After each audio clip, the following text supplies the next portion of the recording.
भैया वो कहावत सुनी है ना, छोटा पैकेट बड़ा धमाका। आजकल ईरान, अमेरिका और इजराइल के बीच यही चल रहा है। एक तरफ दुनिया का सबसे बड़ा डॉन अमेरिका है, जिसका डिफेंस बजट 850 बिलियन डॉलर है, मतलब इतना पैसा कि गिनने बैठो तो पीढ़ियां गुजर जाएं। और दूसरी तरफ है ईरान, जिसका बजट महज 30-40 बिलियन डॉलर है।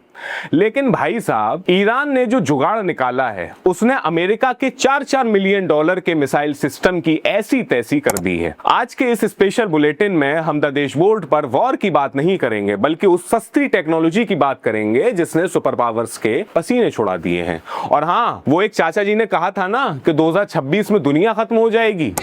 कान खोल के तुमने आज तक कहीं नहीं जाना मोदी, 26 में तो दुनिया खत्म है। हालात देख के लग रहा है कि चाचा जी थोड़े सीरियस थे। सबसे पहले बात करते हैं देसी जुगाड़ की। ईरान ने किया उसने अपनी मिसाइलों से अमेरिका जीपीएस को टाटा बाय बाय कह दिया। उसे पता था कि अमेरिका जब चाहे जीपीएस का बटन दबा के उसे अंधा कर सकता है। तो ईरान ने चीन का बीडू पकड़ लिया। ये भी एक तरीके का जीपीएस सिस्टम है। ये चीन वाला सिस्टम जैमिंग वैमिंग से नहीं डरता। अब ईरान की मिसाइलें एकदम सटीक निशाने पर लग रही हैं, जैसे मम्मी का फेंका हुआ बेलन। अब आइए उस चीज पर जिससे सबसे ज्यादा महफिल लूटी है, ईरान का शहीद 136 ड्रोन। इसे कामाकाजी या सुसाइड ड्रोन कहते हैं, लेकिन इसका असली नाम होना चाहिए जुगाड़ किंग। अरे भाई साहब, इसमें वही 50 से 70 सीसी का इंजन लगा है जो हमारे यहाँ गली मोहल्ले के लड़के बाइक में लगा के घूमते हैं। $20,000 का ये छोटा सा ड्रोन जब उड़ता है तो अमेरिका के $4 मिलियन के पैट्रियट मिसाइल सिस्टम को उसे रोकना पड़ता है। ये बिल्कुल वैसा ही है जैसा आप एक मच्छर मारने के लिए तोप चला रहे हो। आप मच्छर तो बहुत हैं, पर आपकी तोप के गोले तो लिमिटेड है ना। बेइज्जती की बात तो ये है कि दुनिया का सबसे क्रेजी माने जाने वाला डिफेंस सिस्टम एक सस्ती बाइक वाले इंजन से मात खा रहा है। ईरान की मिसाइलें भी कुछ कम नहीं है।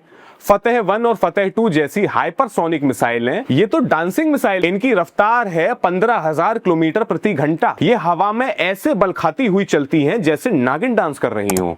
रडार बेचारा कंफ्यूज हो जाता है कि भाई ये इधर आएगी या उधर आएगी, और जब तक वो सोचता है तब तक काम तमाम। ईरान की स्ट्रेटेजी बड़ी सिंपल है। पहले कंचे यानी सस्ते ड्रोन्स फेंको ताकि दुश्मन की ईंटें यानी महंगी मिसाइलें खत्म हो जाएं। फिर जब वो खाली हो जाए तो अपना बड़ा वाला पत्थर यानी हाइपरसोनिक मिसाइल दे मारो। इसी डर से अमेरिका ने अपना वो अब्राहम लिंकन वाला जहाज समंदर में थोड़ा पीछे खिसका लिया है। भाई, जान बची तो लाखों पाए। डिजिटल दुनिया में भी ईरान खेल रहा है। जीपीएस स्पूफिंग, ये शब्द बहुत भारी शब्द है पर बड़ा मजेदार का है और बड़े काम का है। इसमें ये लोग फेक सिग्नल भेजते हैं। इजराइल की मिसाइल को लगता है कि वो तेहरान जा रही है, पर असल में वो किसी रेगिस्तान में जाके धप हो जाती है। ये तो वही बात हुई कि गूगल मैप्स ने आपको शॉर्टकट दिखाया और आप नाले में गिर गए। ऊपर से टेलीग्राम का इस्तेमाल। अब भाई साहब, सारा डेटा तो अमेरिका के पास है, तो ईरान ने टेलीग्राम पर अपनी फौज उतार दी।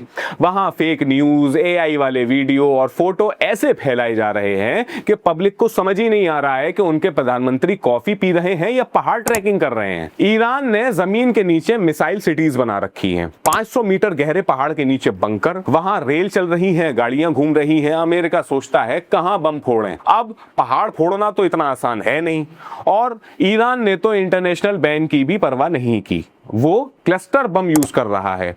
एक मिसाइल हवा में फटती है और उसमें से 80 छोटे छोटे बम निकलते हैं।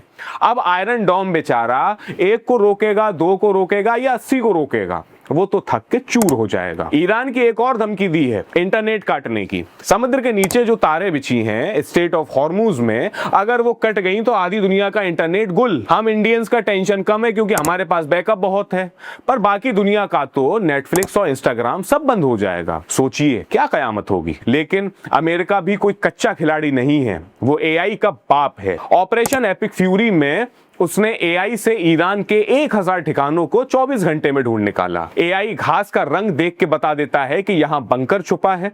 इजराइल ने भी आयरन बीम निकाली है, एक लेजर वाली गन। $2 के बिजली के खर्चे में ड्रोन को भून के तंदूरी चिकन बना देती है।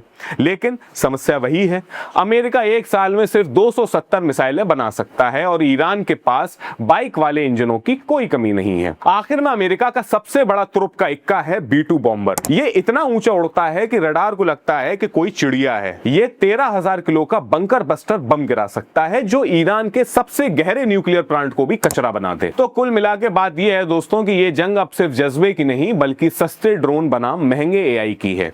और इस चक्कर में हम इंडियंस को एलपीजी और पेट्रोल की महंगाई झेलनी पड़ रही है। मतलब लड़ वो रहे हैं और जेब हमारी ढीली हो रही है। आपको क्या लगता है, क्या ये बाइक वाले इंजन वाकई में अमेरिका के सुपर कंप्यूटर्स को हरा देंगे या फिर ये सिर्फ शुरुआत है? कमेंट्स में अपनी देसी राय जरूर दीजिएगा। और हाँ, अगर आपको ये टेक वॉर वाला विश्लेषण पसंद आया हो तो हमारे चैनल द देशबोर्ड को सब्सक्राइब जरूर करें, क्योंकि यहाँ खबर भी मिलती है और थोड़ा मसाला भी। वीडियो को लाइक करें और अपने उस दोस्त को जरूर भेजें जो हर चीज की जुगाड़ ढूंढता है। मिलते हैं अगले वीडियो में। मेरा नाम है दानिश नदीम, आप देख रहे थे द देशबोर्ड। बहुत शुक्रिया, जय हिंद।